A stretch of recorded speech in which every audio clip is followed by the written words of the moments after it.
Welcome to the podcast. Súbele volumen. Conversation with the people who were with me. In the World TV. Carlos tonight. Historias de un reportero. Carlos tonight. Dale que viene lo bueno.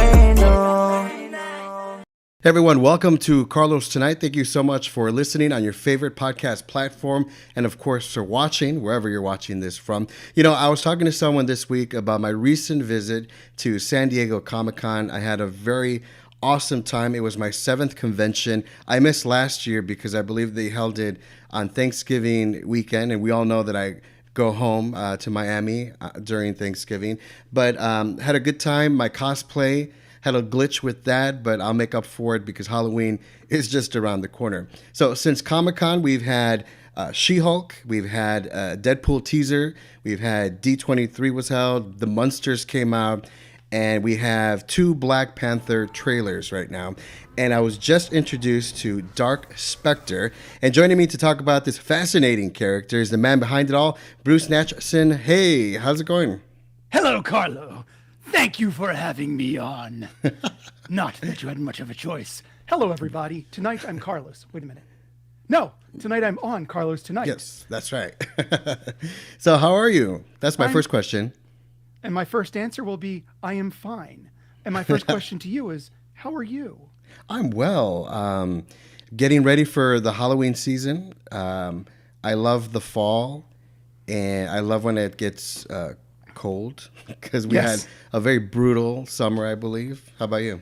Well, I live on the West Coast, so the summer was melting, and I love Halloween in my area. There's this one particular house in this area where the owner opens up the garage and they have like 3 drum sets and they have like a DJ and various musicians, and they just invite people to come get candy and beat on those drums. And I've got relatives flying in just because of that house. Really? I can't wait. Oh yeah, it's great. Have you played the drums there? Be honest. No. Oh, I've played the drums there. Do I play the drums? No, I don't. Okay. Does that stop me? No, it doesn't. I hope not. Cool. Well, let's talk about this character, Dark Specter. Who is he?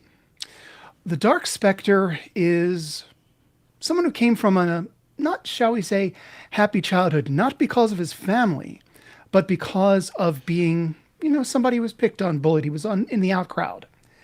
And because of that, he develops a thirst for power, and he seeks it out, and he finds it. But by the time he does this and comes back home with his plans to become the powerful villain, to get his revenge on society, as we all want to do, as you want to do right now, you do, he's faced with a problem. Somebody who's very precious to him, somebody who means the world to him, his mother, is now ailing, and he must balance his desires with his need to take care of her, as all good sons should do. I was watching that clip that you sent over, and that's what I was thinking about, this relationship between him and the mom. And then I thought about my relationship with my mom, and we have a pretty close one. We talk every day. Was that based on maybe your personal life too, or no? To some degree. I am, without hanging from the apron strings, I am a mama's boy. See, when I was about, you're clearly a mama's boy. It's okay. And you've admitted that. So it's okay. But the reality is, around the time I was 8 years old, my father passed away. And because of that, my mother, who had very little in the way of support, we had some relatives who would occasionally pitch in some money, but basically she was stuck working 3 jobs trying to take care of 2 children. And we both had different issues. And it wasn't an easy thing for her. As the years progressed, I grew to appreciate that. And then when I finally left home and moved out to LA, it was important for me to keep in contact with her and to, in my teens into my early 20s, I was fairly selfish towards my mother, just as my brother was, because she effectively accidentally raised us to be that way.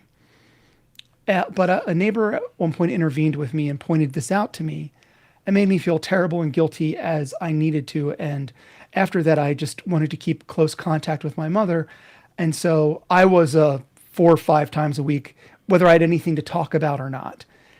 Flew back home every couple months to visit. And while I wasn't necessary to pay tribute to her, you might notice there's a certain characteristic to the mother that is, shall we say, East Coast Jewish mother. Mm-hmm. And that is my mother. And played wonderfully by my TV mom, Judy Nasmitz. Yeah, I liked it. I mean, she did a good job in it. She's an amazing person and a wonderful singer. And great improvisationalist. My ability to speak clearly, top of the pile. I've had those days. Yeah. All right. So you mentioned that Dark Specter. He dealt with a lot of bullying, as most kids do. I know I did when I was in elementary school. How about you? Were you bullied, and did this influence the creation of this character? Let's see. I was a fat asthmatic with a lot of allergies. So clearly I was the popular kid. Everybody loved me. Now, I come from Philadelphia, where violence is sort of a way of showing love. There's a reason our football stadium has a prison, judge, and its own police force, which as a Philadelphian, I'm both ashamed and very proud of. But I was very bullied up to the point I was 11, 12 years old. At this point, I was also very heavy, like 280 pounds at 11 years old. Mm-hmm. And one day, what stopped the bullying, because I was pacifistic, I was not into sports, I was an easy target, is I decided that win or lose, I'd fight every kid in the neighborhood. And I went to every kid I knew, everyone who picked on me, even the ones who didn't, and I fought all of them. And that stopped the bullying. But of course, we're very much shaped by those early experiences more than our adult experiences, even though they do shape us. So no matter how old I get, no matter how many experiences I have, no matter how much confidence I've built, in the back of the head, not the headphones, but the head itself, mm-hmm. driving the machinery that is me is this bullied 280-pound 11-year-old. So it's very formative. So I identify with, I don't want to say misfit characters, but misfit characters, the underdog. It's within my wheelhouse because I spent a lot of time just spinning in circles in that wheelhouse. Yeah. That was a hell of a fight scene that was going on. I really liked it. Put a lot of work into that. Put a lot of time, effort, and work. We had a professional stunt coordinator, Henry Layton, and even though he wasn't there on shoot day because he does work for the NFL and he had someplace he needed to be, his protege, Kashiva Betts, was there to put us through our paces to make sure that we were safe.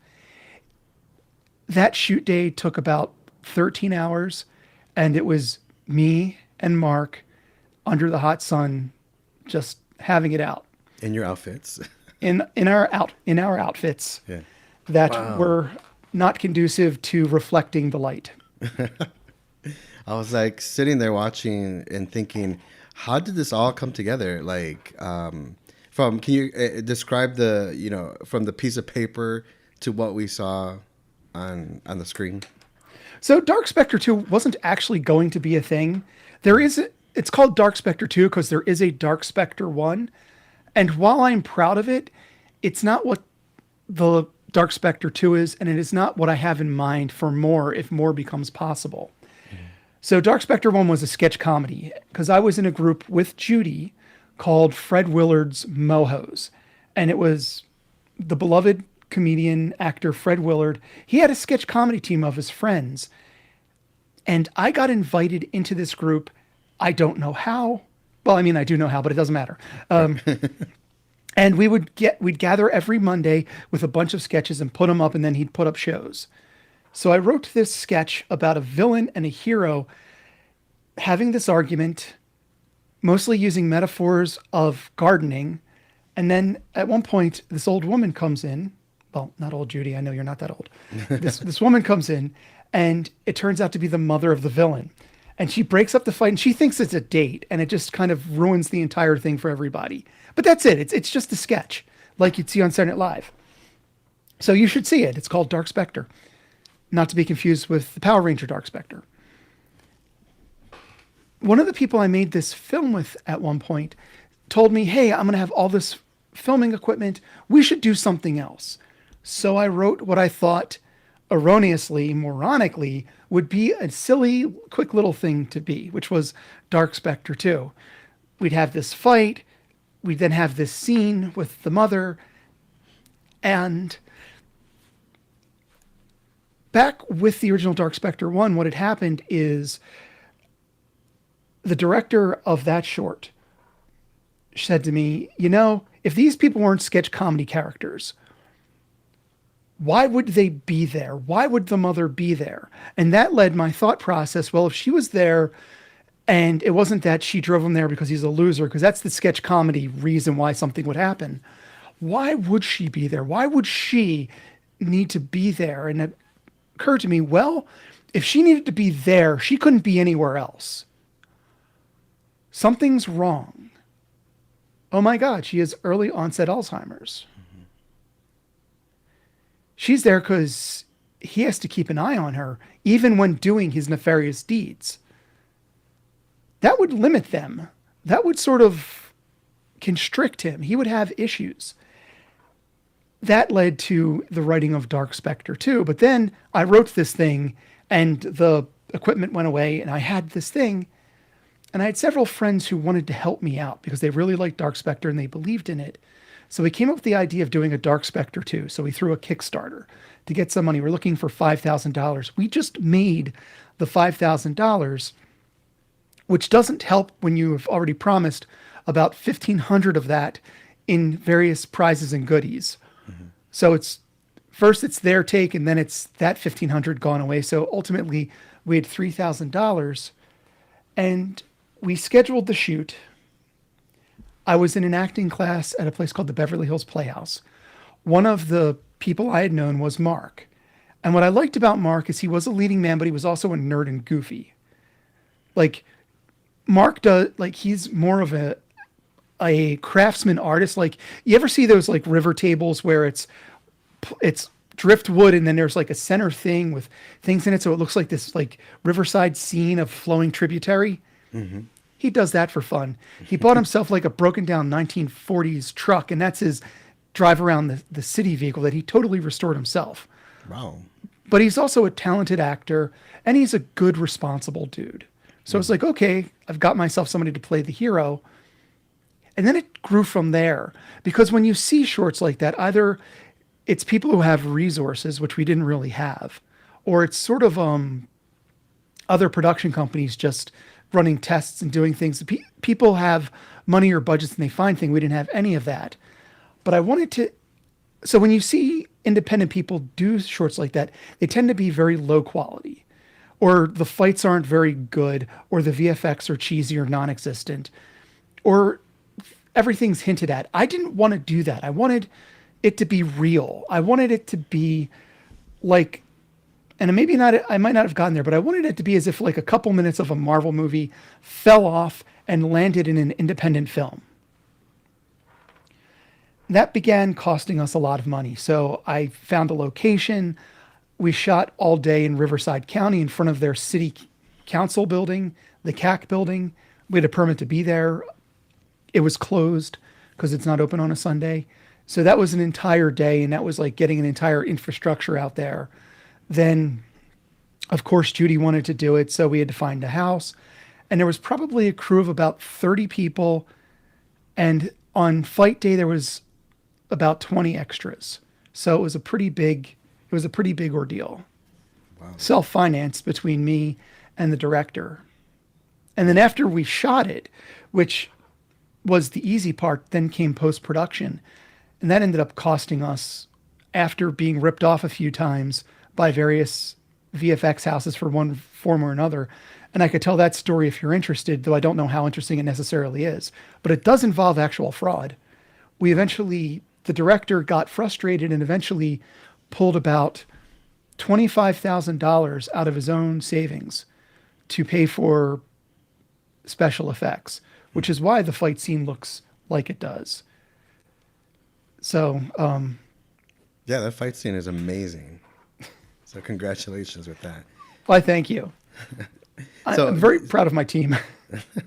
So the character, it seems when I was watching it, it kind of reminded me of like Jekyll and Hyde, because he's like this, a very angry person during the fight, but at home he seems like a really, really nice guy. He wants to take care of his mom, and you could almost feel like when the flames come out when he's on the phone, like his anger is like building up and he can't control it, but he tries to,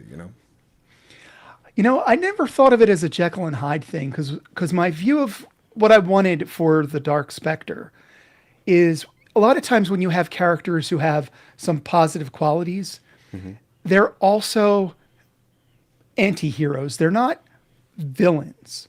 So I wanted him to be a villain who has good moments, who has aspects of himself as a nice person, or certainly a loyal son. So there's a little bit of self-interest there. It is his mom. Dr. Doom did go to hell and enlist Stephen Strange to rescue his mother from the Fistu. No one would really accuse Dr. Doom of being a good guy, but he did this thing for his mother. Mm-hmm. There's some of my geek cred. So it's very possible for it not to be Jekyll and Hyde, but it is him. This is my mother. Mm-hmm. And I have written, where I wanted to take it is a series. So I have a pilot, I have a Bible, I have seasons outlined, and I also did write a Dark Specter 3, which really gets, because the concept was evolving as this was happening. Mm-hmm. So like when we shot Dark Specter 2, it was writing Dark Specter 2 that I really discovered another aspect of his mother that isn't necessarily apparent, but his mother used to be a supervillain. Mm. And he's not supposed to know that. She had given up the life on a choice of come with me or go to jail with who was his father, who was a former FBI agent. Mm. Like, again, this isn't in the story Dark Specter 2, but right. These are like things that occur. And she was a science-based villain, which is why, like her early onset Alzheimer's, she was affected by her technology. It also makes her highly dangerous, which is why he doesn't just need to protect her because she might hurt herself. She might cook up a nuclear bomb just called she was bored. Yeah. Oh, wow. And so he might want to take over the world, but he can't have her run amok because it's uncontrollable. And she doesn't know the difference between knitting you a pair of socks where it self-regulates your body temperature and creating C4 on the kitchen stove. To her, it's just the project she's doing today. So I was looking at your reel, and you seem like a very versatile actor. Tell me, when did you get the bug, the acting bug? You would have thought that I'd have it early on, but I was a cripplingly shy kid. Mm-hmm. And what had happened is I wanted to be a musician originally. I had a band, and that band fell apart. Mm-hmm. And I'm a very creative person. And without the band and the music, which was my identity up to that point, I didn't really have an outlet. So at some point, somebody suggested, why don't you go to community college, take a couple classes? And I was going to go for fine woodworking, but I was allergic to some of the wood dust. So that meant I had to transfer. And again, incredibly shy person. So I decided, you know what? Why don't I transfer into the communications track? Why don't I take some acting classes? Maybe, just maybe, I'll be able to talk to people again. Maybe I'll learn how to talk to a girl. So I started taking acting classes, and I was terrible. I was not naturally talented, no ability for this whatsoever. I was terrible. I did enjoy it, though. So I kept taking acting classes and eventually moved my way into local community theater. And it was there doing plays where I began to have a lot of fun with the acting and develop an ability. It also did get me over my shyness because I was in one of the first plays I was in. I was cast as the lead, which was great, of something called Zeus Story, where it's this one guy laying out his horrible, embarrassing life and the pain it's caused him on this one poor guy who just wants to sit on a park bench and be by himself. Well, I delivered that to 300 people over 2 weekends, Saturday, Sunday, plus one Sunday, a matinee and a show. And I delivered that to that big audience. And after that, it just sort of broke the shyness. And I could now just go up and talk to people. Eventually, I ended up in a play with this lady who, we'll call her Annie. And Annie was this beautiful, talented actress and one of the smartest people I'd ever met. She had created a website that was like a resource for the literature of the Renaissance, the Romantic period, just everything from like the 1500 on to like the early 1900s. And she just made this website by herself. She had wanted to be an actress so bad. She lived out in Los Angeles, where I live now. And while she was out here, she did nothing. She never tried. She made no effort. She was afraid if she did, she might fail. So by default, she failed. So in Philly, nothing much was happening. There was only so far you could go in the acting world of Philadelphia, especially once you got into the union, because there was only so much union work. Yeah. And it became a question of, well, what am I trying to do with my life? Well, I'm good at technology. I don't like it, but I'm really good at it. So my life can be computers for the rest of my life, or I could try something else. And I wanted to do something that was challenging, and I had no chance in the world of succeeding at this, so let's go. And so I moved out to Los Angeles. I bet you it was a pretty scary move. It was. I hadn't moved anywhere before. Yeah. And it happened just post 9/11. Mm-hmm. So the entire country was in upheaval, so it was not a great time to be doing stuff like that. Right. But if you never leave home, if you never leave the areas you live in, you don't grow, you don't expand. Because one of the things about, or certainly where I lived, one of the things I loved about Los Angeles is, I mean, I was a fairly liberal, open-minded person back in Philadelphia, certainly for being in Northeast Philadelphia.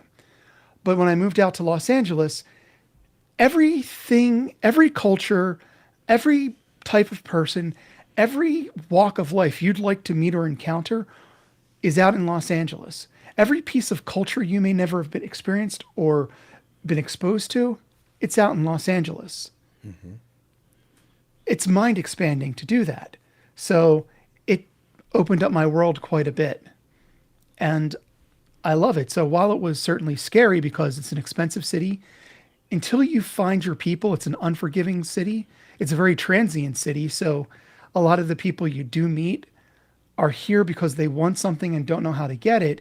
And oftentimes tend to evaluate you as how much of a meal could you make?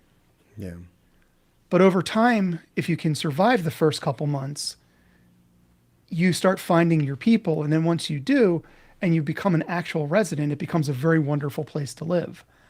I wouldn't want to live anywhere else at this point. Oh, that's great. I used to live down the road in San Diego. Where do you live now? I live in Dallas, Texas. Oh. A lot different. I would think so. Yeah. So back to your character. What's your hope? You kind of mentioned a little bit, but what's your hope for Dark Specter, and what can we learn from him?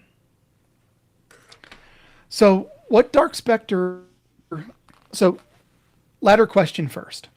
What we can learn from Dark Specter. Dark Specter is a study on having desires and goals in your life that you're having difficulty attaining, and also having barriers in the way of.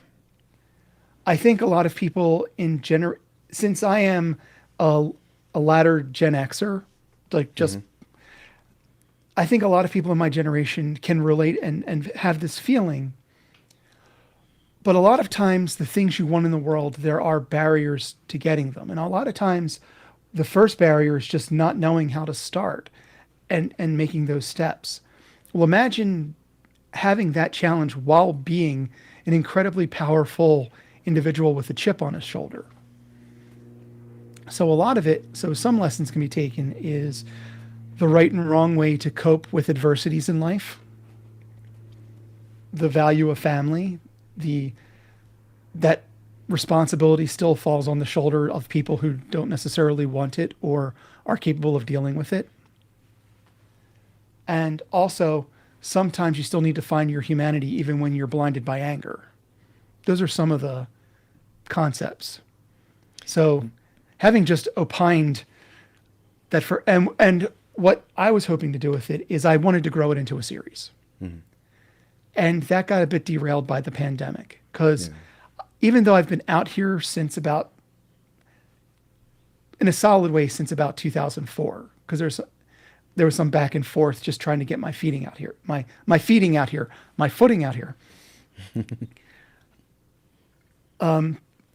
not that well connected. I am still a bit of an outsider. Everything I do is me trying to force my way in and prove my talent, prove my abilities, which is why if you've watched any of my other stuff, like Lunchtime is Over, and if you like fight scenes and martial arts, watch Lunchtime is Over. I shoot for a higher quality than I am actually financially or by experience qualified to produce. And I insist on it and I work towards that. So with Dark Specter, I wanted to make it a series. So we got a series Bible, we got concept artwork, we have a pilot. I did write a Dark Specter 3 at a prompting of somebody, but I don't have $250,000 to do it justice. There's just no way of doing it in a quality way, but I wanted to incorporate it into the series if possible. As we were getting a little bit of momentum, the pandemic hit. And that's derailed. And I'm not sure, in now a very oversaturated superhero market full of projects that have a lineage behind them, how to pick up the pieces. I'm hoping to figure that out, but I would like to do a series. And beyond a series, I also conceived several spin-offs on it based off of a character who doesn't appear in the shorts or indeed even in the original pilot. But there's a character who recruits the Dark Specter at one point called the Emissary. And I created a spin-off series based on that character and some of the villains that Dark Specter faces, or some of the villains he works with in the Dark Specter 3 shorts that will never be filmed. So I have a bunch of stories, and I have effectively a Dark Specter universe that I could grow out there depending on interest and success. But it's how do you start something like that? Right. I'm still trying to figure that part out. All right, Bruce, before we let you go, where can we find more of you and more of Dark Specter? Oh my God. So first off, you can find me on YouTube. If you just look for Bruce Nachsin, Nachsin, you can see it down there on the corner. You will find my YouTube. And at my YouTube, you can find the 2 Dark Specter shorts, as well as all the other shorts that I've made, and my 2 podcasts. One is called The Fittest Fat Kid You Know, because I am. Most people who, like right now I weigh about 250, 260, and I'm doing flips, I'm doing falls, I'm doing, like, this is, like, I'm working on my martial arts. This is what I do. Then there's also my other podcast called Fails, Falls, and F-Ups, which is the polite phrasing of that title. And that's where I interview successful people about all the times they were amazingly unsuccessful and the lessons you can take from that. Otherwise, just look for Bruce Nachsin on Instagram, Twitter, TikTok, though I'm inconsistent on social media posting. And you can always email me at brucenachsin.com. Bruce, thank you so much. It's been a pleasure. You look great. You're very talented. I wish you nothing but success. God bless you. Thank you. Stop flirting with me. Naughty boy. Thank you so much for having me on. I very much appreciate it. And that's a wrap. Thanks so much for listening and for watching. This episode was written and produced by yours truly, Carlos Correa. My theme by Sken Galis. Remember, you can visit my website, carlostonight.com, for the very latest on the podcast, see upcoming guests, check out past episodes, and leave me a note. See you next time. Dale que viene lo bueno.